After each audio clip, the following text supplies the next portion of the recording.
Bihar police की गिरफ्त में खड़ा ये शख्स नाम है समीम।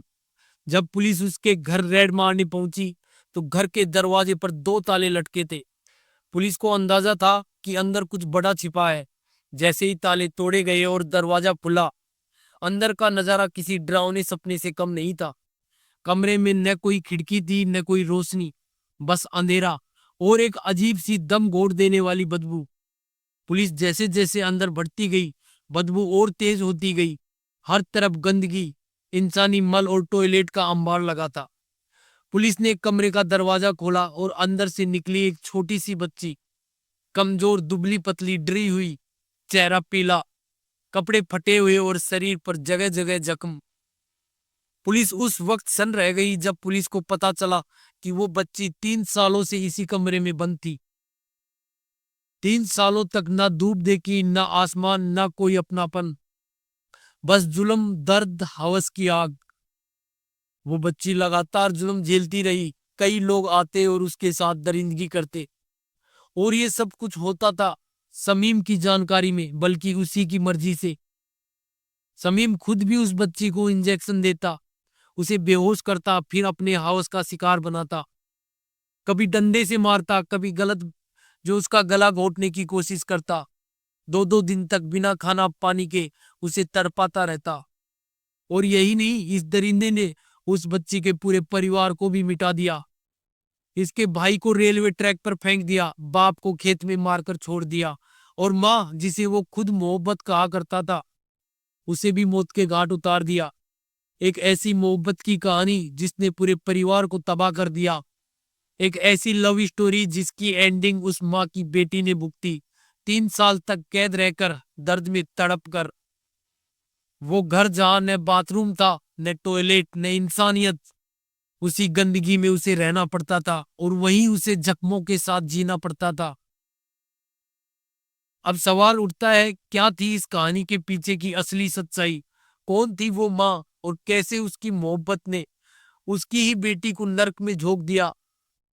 बने रहिए वीडियो के आखिर तक, क्योंकि इस केस में इतने टर्न और ट्विस्ट है कि आप सुनकर हैरान रह जाएंगे। नमस्कार दोस्तों, मैं हूं युग बगड़िया।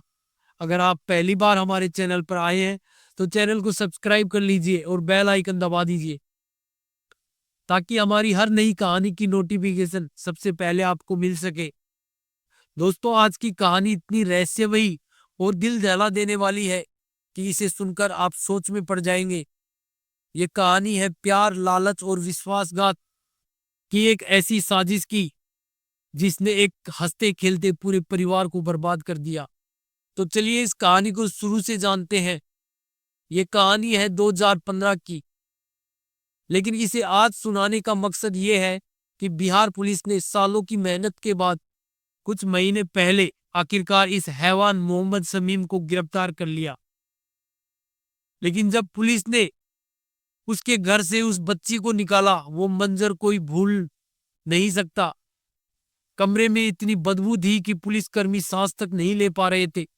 बच्ची बेसुध थी, डर से कांप रही थी। जब उसे डॉक्टरों के पास ले जाया गया तो डॉक्टरों ने कहा इस बच्ची की हालत बहुत खराब है।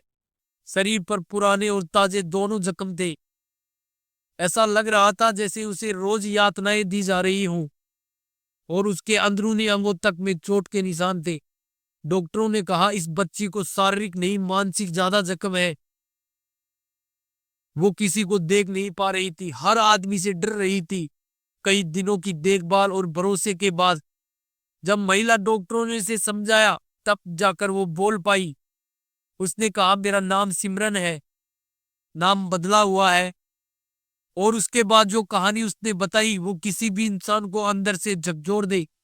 सिमरन बताती है कि वो बिहार के सीतामढ़ी जिला के एक छोटे से गांव की रहने वाली है। उसके पिता राजीव कुमार सिंह गांव में प्राइमरी स्कूल के टीचर थे। घर में एक भाई और दो बहनें थी। पापा का सपना था कि बड़ी बहन इंजीनियर बने और सिमरन यानी छोटी बेटी एक अच्छी टीचर बने। जिंदगी सिंपल थी, सब ठीक चल रहा था।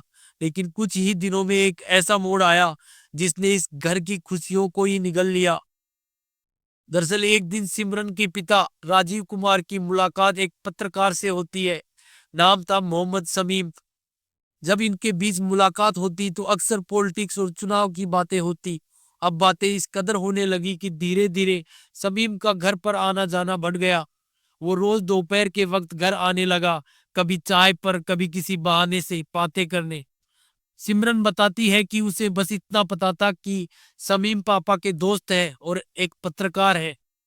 वो तो बस पापा से और मम्मी से चुनाव की बातें करते थे। हमें लगा कोई अखबार में काम करते होंगे, लेकिन वक्त के साथ कहानी बदलने लगी।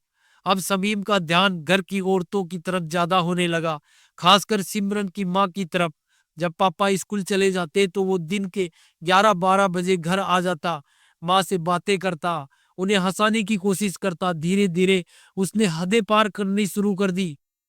कभी कहता कि कब तक एक टीचर के साथ जिंदगी बिताओगी, तुम तो बहुत खूबसूरत हो, अगर मेरे साथ रहो तो मैं तुम्हें रानी बनाकर रखूंगा। सिमरन की माँ शुरू में इन बातों को नजरअंदाज करती रही, क्योंकि आखिरकार वो पापा का दोस्त था। लेकिन वक्त के साथ उसकी माँ और समीम के बीच बातचीत बढ़ती गई। अब तो हाल ये था कि जब भी बच्चे स्कूल से लौटते तो देखते कि आंगन में समीम बैठा है, माँ के साथ हंसते हुए बातें कर रहा है। कई बार पापा ने भी दोनों को पीछे के आंगन में देखा था, जहां दोनों मोबाइल पर कुछ देख रहे थे, धीरे धीरे बात कर रहे थे। जब भी पापा कुछ कहते समीम हंसकर बात टाल देता। अरे भैया, आप तो बेवजह शक कर रहे हैं, भाभी से बस बच्चों के कैरियर की बात कर रहे थे। लेकिन फिर एक दिन ऐसा आया जिसने इस घर को हमेशा के लिए तोड़ दिया। सिमरन बताती है, एक दिन जब पापा स्कूल से लौटे और कमरे का दरवाजा खोला तो बेड पर उन्होंने अपनी पत्नी और मोहम्मद समीम को आपत्तिजनक स्थिति में देखा। वो नजारा देखकर पापा सन्न रह गए। माँ घबराकर कमरे से बाहर भागी। बाहर जो माँ के बाल बिखरे हुए थे। पापा चिल्लाने लगे, ये क्या हो रहा है मेरे ही घर में।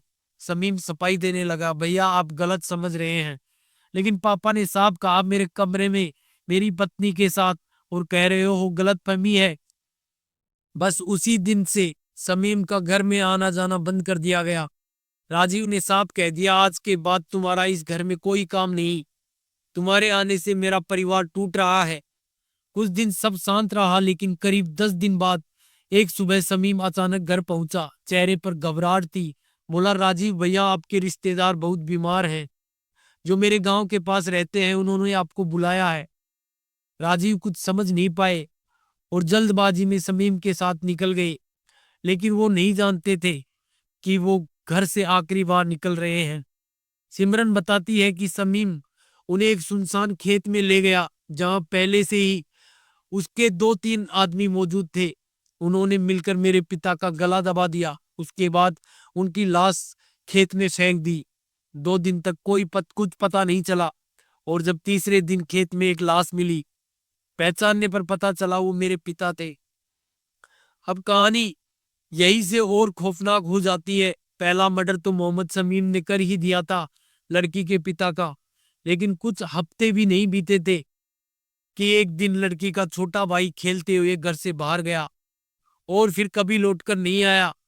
जब उसकी लाश की जो तलाश हुई तो उसकी लाश खेत में मिली। सिर बुरी तरह कुचला हुआ था और शरीर पर एक भी कपड़ा नहीं था। अब साफ हो गया था कि समीम, जो पूरी तरह पागलपन की हद तक उस औरत यानी सिमरन की मां के प्यार में डूब चुका था, उसने न सिर्फ बाप को मारा, बल्कि अपने प्यार के रास्ते में आने वाले उसके भाई को भी मौत के घाट उतार दिया। इसके बाद समीम ने चाल चली, वो उनके और करीब आने की कोशिश करने लगा। सोचा क्यों न उनके दुख में साथ देने का नाटक करूं ताकि भरोसा जीत लूं। वो घर पहुंचा, सबको ढांढस बंधाया और बोला, मैं तुम्हारे साथ हूं, मैं तुम्हारा सहारा हूं। लेकिन सिमरन जान चुकी थी कि असली कातिल वही है, मोहम्मद समीम, जो पहले से ही उसकी मां के साथ नाजायज रिश्ते में था। फिर एक दिन उसने दोनों माँ और बेटी को बहाने से बिहार से दार्जिलिंग ले आया। वहां किराए पर एक कमरा लिया और बोला, अब तुम दोनों यहीं रहो, मैं सारा खर्चा उठाऊंगा। धीरे धीरे उसने सिमरन की मां पर दबाव डालना शुरू किया, मुझसे शादी कर लो। लेकिन मां ने मना कर दिया, बोली, तुमने मेरे पति को मारा, मेरे घर को उजाड़ दिया, अब मैं तुमसे शादी नहीं कर सकती। समीम बौखला गया। जिस औरत के लिए उसने कत्ल किए, वही अब उसे ठुकरा रही थी। एक दिन वो उसे घुमाने के बहाने ले गया और वही रेलवे ट्रैक के पास उसकी भी हत्या कर दी। वो अकेला घर लौटा। सिमरन ने पूछा कि माँ कहाँ है, तो बोला 2-3 दिन में घर लौट आएगी। लेकिन 3 दिन 4 दिन बीत गए, माँ कभी वापस नहीं आई। कुछ समय बाद जब पुलिस को रेलवे ट्रैक के पास एक लाश मिली, तो पहचान के बाद पता चला वो सिमरन की माँ की ही थी। अब सिमरन को यकीन हो गया कि उसके पूरे परिवार का कत्ल करने वाला कोई और नहीं बल्कि मोहम्मद समीम ही है। वो भागना चाहती थी, लेकिन समीम ने एक और जाल बुन लिया था। उसने एक छोटा सा कमरा किराए पर लिया, बिना खिड़की बिना रोशनदान। उसी में उसने सिमरन को बंद कर दिया। वो उसे नशे के इंजेक्शन देता, मारता पीटता और खुद उसका शोषण करता। जब उसका मन भर गया तो उसने दूसरों को बेचना शुरू कर दिया। सिमरन ने पुलिस को बताया कि कई लोग घर आते थे और उसके साथ बलात्कार करते थे। वो बोली, मुझे नशे में रखा जाता था, कई बार बांध दिया जाता था। मुझे बस इतना याद है कि कुछ नाम मैं सुन पाती थी। उसने जो नाम बताए, समीम अख्तर, राजू मिया, इसरात मिया, माजिद, अमित और चंदन, यही वो लोग थे जो उसके साथ दरिंदगी करते रहे। अब पुलिस के पास नाम थे, बयान था और एक ऐसी कहानी जिसने सबको हिला दिया। लेकिन पुलिस को अब भी एक जवाब चाहिए था। आखिर इन सब की शुरुआत कहाँ से हुई? क्या सचमुच सिमरन की मां ने कुछ छिपाया था? यहीं से पुलिस की असली जांच शुरू होती है और धीरे धीरे सामने आता है वो सच जिसने पूरे परिवार को बर्बाद कर दिया।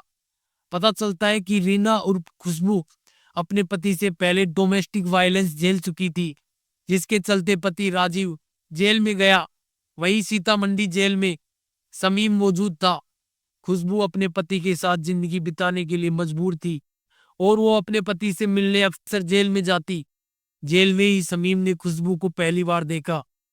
समीम उसकी खूबसूरती देखकर पूरा बावड़ा हो चुका था और किसी भी तरीके से उससे दोस्ती करना चाहता था। जब भी खुशबू जेल जाती और समीम को मौका मिलता तो वो खुशबू से बातें करने लगता। धीरे धीरे ये प्यार और बातों का सिलसिला जेल से ही शुरू हो गया। कुछ महीनों बाद राजीव जेल से बाहर आता है और अपनी जिंदगी को बदलने की कोशिश करता है और वो प्राइमरी स्कूल में टीचर बन जाता है। अब समीम जब जेल से रिहा होता है तो वो खुशबू के एड्रेस पर जाकर उसके परिवार के बारे में पता करता है और सोचता है कि इनसे दोस्ती कैसे की जाए। इसी प्लान के तहत वो अपने आप को पत्रकार बताकर आई कार्ड दिखाकर खुशबू के पति से बातचीत करता है और दोस्ती करता है। धीरे धीरे समीम ने घर में कदम रखा और सिर्फ खुशबू की चाहत में उन सब की देखभाल करने लगा। घर के मुखिया को लगा कि ये लड़का तो बहुत नेक है, शायद ऐसे लड़के आजकल कहाँ मिलते हैं। भरोसा जीतने के बाद जब राजीव प्राइमरी स्कूल में पढ़ाने चला जाता तो समीम ने खुशबू को फंसाना शुरू किया। समीम जो आदतन अपराधी था, वो खुशबू को अपने मोह में करने के चक्कर में और प्यार पाने के चक्कर में उसके साथ दिन भर हंसी मजाक करता। अब उसे कोई रोक टोक नहीं, पूरी आजादी मिल चुकी थी और इसलिए उसने खुशबू को किसी तरीके से मनाया कि देखो, तुम्हारा पति जो है पहले डोमेस्टिक वायलेंस करता था, तुम्हें मारता था पीटता था, वो प्राइमरी स्कूल में टीचर है, पैसे नहीं है, तुम्हारी अच्छी जिंदगी नहीं हो सकती। अगर मैं तुम्हारे पति को मार दूं तो किसी को खबर नहीं होनी चाहिए, मैं तुम्हें एक अच्छी जिंदगी दूंगा। दरअसल खुशबू को हर चीज पता थी, कब उसका पति उठाया गया, कब खेत में मारा गया, कब बच्चे को मार दिया गया। लेकिन वो चुप रही क्योंकि समीम की हवस में वो पूरी तरह डूब चुकी थी। उसे लगता था कि समीम जो भी कर रहा है वो सही कर रहा है। लेकिन समीम का असली मकसद था पहले माँ खुशबू को अपने जाल में फंसाना, फिर बेटी सिमरन को पकड़ना। उसका सोचना था कि सिमरन को बड़ा कर या तो मैं उसे देह व्यापार में धकेल दूंगा या फिर उससे शादी कर लूंगा। पहले तो उसकी नजर माँ पर थी, अब बेटी पर भी पड़ गई थी, क्योंकि उसका मानना था कि अगर वह बेटी को कहीं बेचेगा तो बहुत अच्छे दाम में उसे मुनाफा मिलेगा।